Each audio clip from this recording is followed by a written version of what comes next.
বন্দে পুরুষোত্তম, বন্দে পুরুষোত্তম, বন্দে পুরুষোত্তম। পরম দয়াল, পরমময় শ্রী শ্রী ঠাকুর অনুকূলচন্দ্র রাতুল চরণে কোটি কোটি প্রণাম। ইষ্ট পরিবারের সকলের চরণেই প্রণাম জানাই। আর আমার ইষ্ট অনুরাগী ভক্তিমতী মমতাময়ী মায়েদের রান্দিত জয়গুরু। তো এখানে আমি আলোচনা কার্তিক মাস 1432 নভেম্বর 2025।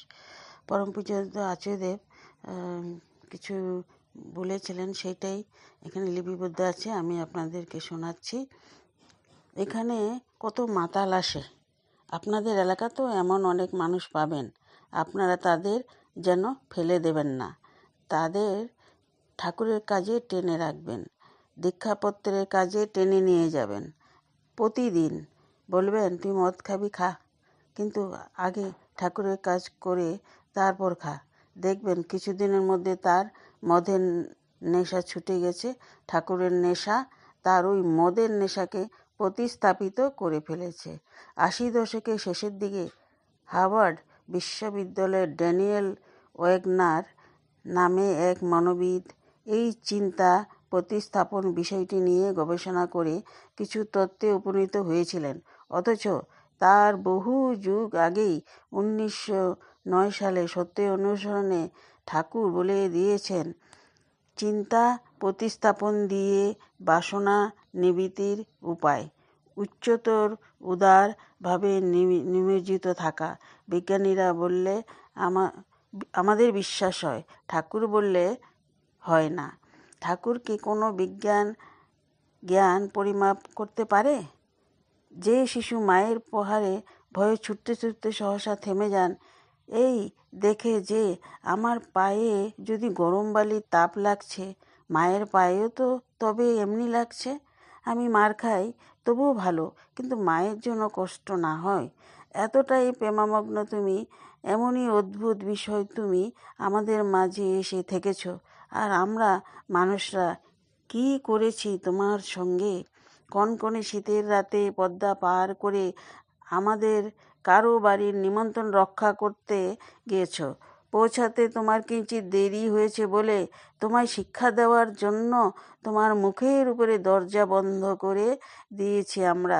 সারা রাত সেই দরজা বন্ধ বাইরে দাঁড়িয়ে তুমি কাতর মিনতি করে গেছো।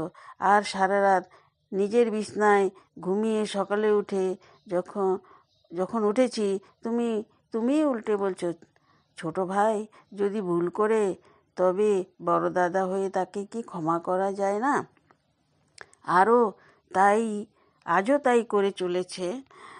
মানুষের মনের দরজায় দরজায় আঘাত হানো, আর বেকুব অহংকারী মানুষ বন্ধ অন্তর থেকে বলে, তোমার কথা শুনবো কি, তুমি আমার কথা শোনো, এমনই ধৃষ্টতা আমাদের। একবার ভাবেন তো, আমরা তো সবাই ঠাকুরের সন্তান, কেউ ওরসজাত, কেউ কৃষ্টিজাত। আমাদের গল্পগুলো কি এমনটাই হওয়ার কথা?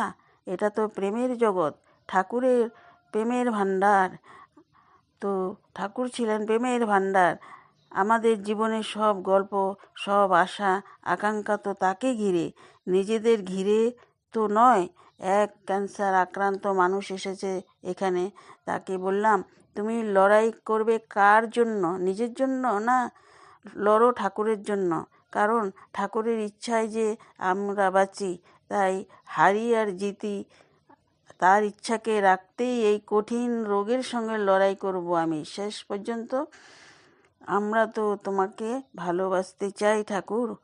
আমার অপরাগ অপটু, আমাদের নিত্যই ভুল হয়। তবুও এই ভুলোর শরীর মন নিয়ে হ্যাচর পাচর করে যেভাবেই পারি তোমাকে সেবা করতে চাই। কারণ এই ভর দুনিয়ায় তোমার মতো প্রেম আর পাবো কোথায়? এই পরম প্রেমই নিয়ে আজ আমরা এখান থেকে ফিরব। আর আমাদের অহংকারে ফাঁক দিয়ে সেই প্রেম যতটুকু ফুটে বেরোয় তাই বিলাব সমাজে। এই আমাদের এই গল্প পরম পূজ্যপাদ আচার্যদেব এটি আলোচনায় কার্তিক 1432 দিয়েছিলেন, পেয়েছি। শ্রী ঠাকুরজি সুন্দর করে সমাধান দিতেন ভক্তদের। সেই আরেকটি কাহিনী, এক দাদা ঠাকুরের কাছে এসে বললেন, ছেলে বউ অবাধ্য, হৃদয়হীন, তাদের কথা শোনে না। তো শ্রী ঠাকুর বললেন, ওরা যদি তোমার প্রতি সশ্রদ্ধ হয়ে ওঠে তাহলে এর প্রতিকার হয়। তা যতক্ষণ না হচ্ছে তুমি লাখ উপদেশ দিয়ে কিছুই করতে পারবে না। অবশ্য তাদের শ্রদ্ধা ভালোবাসা পরোয়া না রেখে তুমি যদি তোমার ইষ্টকে নিয়ে সক্রিয়ভাবে মত্ত থাকতে পারো এবং তারা যদি বোঝে যে তুমি এমন একটি ভূমিতে দাঁড়িয়েছ যেখানে তোমার অন্তর সততই ভরপুর, তাদের কাছে কোনো প্রত্যাশা পর্যন্ত রাখো না তুমি, একমাত্র তাদের মঙ্গল ছাড়া, অথচ তাদের সম্বন্ধে তোমার যা করণীয় তাও যদি হৃদয় প্রসন্ন চিত্তে করে চলো, কোনো অনুযোগ বা অভিযোগ না করে, তখন তারা ধীরে ধীরে শায়েস্তা হয়ে যাবে।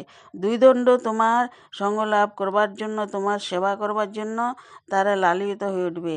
এটা ঠিক যেন দুনিয়া তেলা মাথায় তেল দিতে ভালোবাসে। যখন তুমি ইষ্টকে নিয়ে মাতোয়ারা হয়ে আছো, কেউ তোমাকে শ্রদ্ধা সম্মান তোয়াজ করলো বা না করলো সেই দিকে চেয়ে দেখার অবকাশ নেই। তখনই দেখবে তোমাকে শ্রদ্ধা ও মান্য দিতে সকলে উঠে পড়ে লেগেছে। যখন তুমি নিজের পেটের ধান্দা ভুলে সকলের পেটের ধান্দায় ব্যস্ত হয়েছ, তখন তোমাকে কিছু খাওয়াতে পারলে, দিতে পারলে মানুষ বলতে যায়।